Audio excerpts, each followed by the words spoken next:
seedling began to grow, and from the seedling appeared a seed head. Pushed by the raging winds, the stem of the flower keeled to the ground, and a myriad of tiny gauze-like grain raced heavenward. Borne on the raging draught, they fell like a harsh winter's blizzard into every crack and fissure, and there they rooted. From each seed there appeared a flower, and from each flower grew another seed head. Equal to that, the spirit light answered calmly, "My seeds of love will shroud the earth in freedom, for your host exists no more." The dream, the nightmare.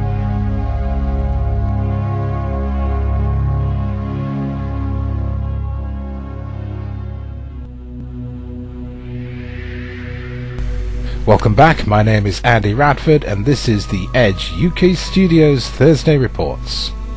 If you've got a burning issue or an important news story you want a wider audience to look at, just go to the Edge's news page at www.theedgean.com, and in the top left hand corner you will see a link called News Hotline. Just click this and the information will be sent straight to the Edge's editorial news desk. Now, Edge Thursday Reports continues its campaign on the issues surrounding organised stalking. Edge correspondent Gina Romano talks to Galan. Galan was the child of two Cuban immigrants who believed that America was free and democratic, only to realize they had traded a Stalinist dictatorship in Cuba for a capitalist dictatorship in America. Galan grew up originally in a life of poverty, and at the age of 13 he joined the various secret movements of leftist revolutionary groups in America. Galan says he became active in anti-government protests and other such activity in exposing the corruption and the oppression of his imperialistic and rigid government. He became aware of how they had an iron foothold over many countries all over the world, overthrowing democratically elected governments and replacing them with right-wing dictatorships.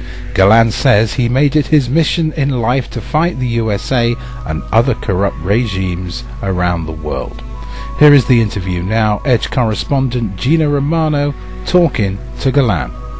This is Gina Romano, Edge correspondent. Today I'm here with Galan. Galan is a member of the Communist Party, but he's here tonight to explain to us that not all communist parties are the same. There are different levels and different areas of communism.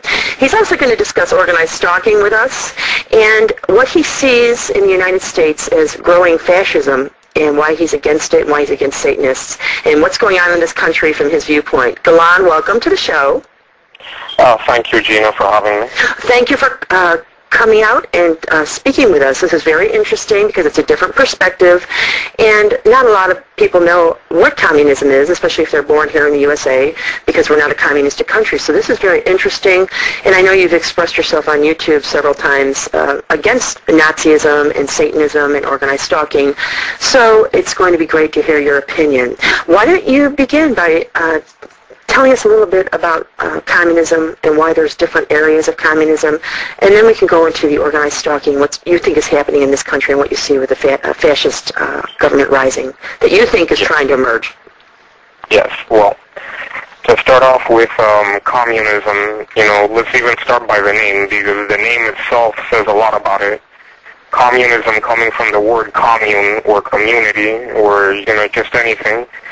Basically, communism is a government where the people as a whole rule. I mean, yeah, we have representative leaders and everything that we can elect, but there are these little councils, and in these councils, all the people as a whole are inside of a council. Like, let's say that you lived in a city or a small town or whatever, and no matter how many different people lived there, every single person would technically, by birth, be a member of the council and would be able to control the government directly in a direct democracy as well as a representative democracy.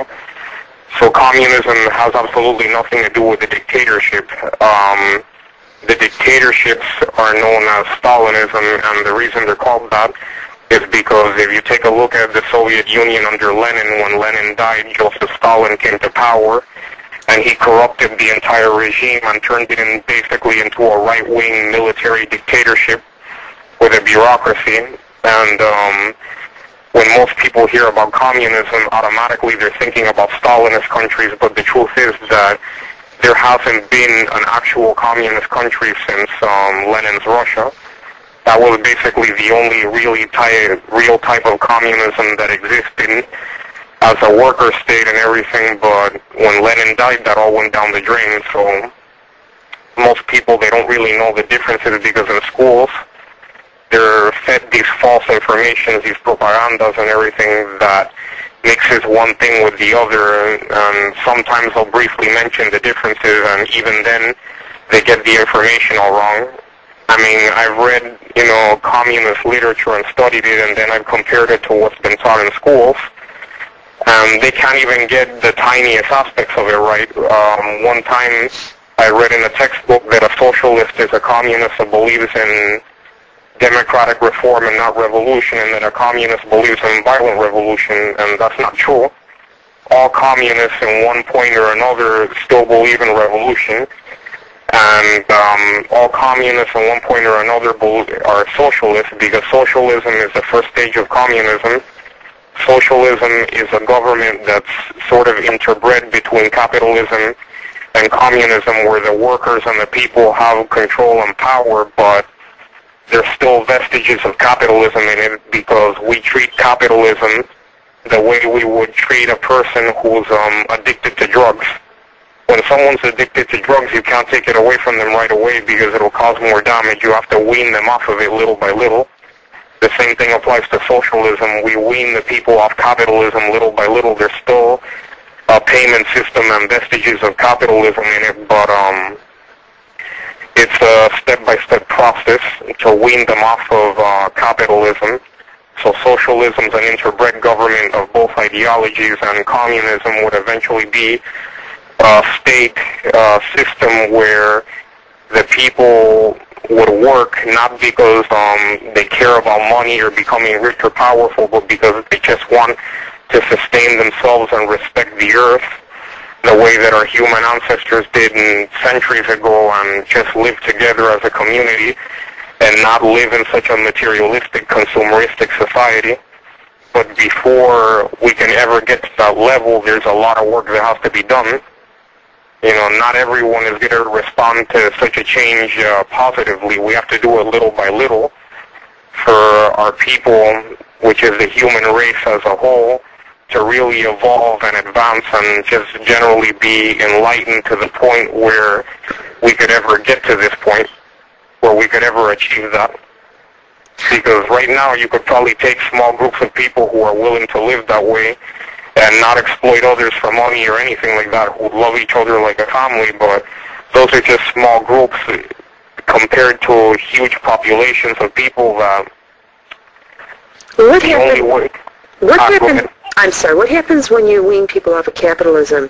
What happens then? They're no longer allowed to go out and earn as much money as they want. It is a way to sustain, so everyone would earn the same. What happens with that? Well, what happens is that with communism, everyone's equal. What that means is everybody works just to sustain themselves and genuinely just to work doing what they love to do. If you take a poll and you find out if someone's doing a type of job because they love to do it versus a person who's doing a job basically just to get money to live, the person who's doing the work because they love doing it is going to be a lot more productive and happy in all aspects of their life than the person who's just doing it to live. We live in a society where people, they just work because they have no choice, because if they don't work, they'll starve to death, but not because they really love it. And as a side effect of this, you see a rise of bureaucracy and mediocrity everywhere, where people don't really work as hard as they should. They're just doing it because they feel like they're slaves or drones. They're exploited from their own labor because, they're not going to get as much money as they deserve. Most of the money is going to go to the bosses. They just get a tiny little fraction of it. And basically they're not really happy doing what they're doing. Even if it's a job that they love doing, at the end of the day, they're never going to make as much money as they're supposed to, because all that's going to go to the bosses. So a communistic society would be a society where money would just be abolished, just screw money.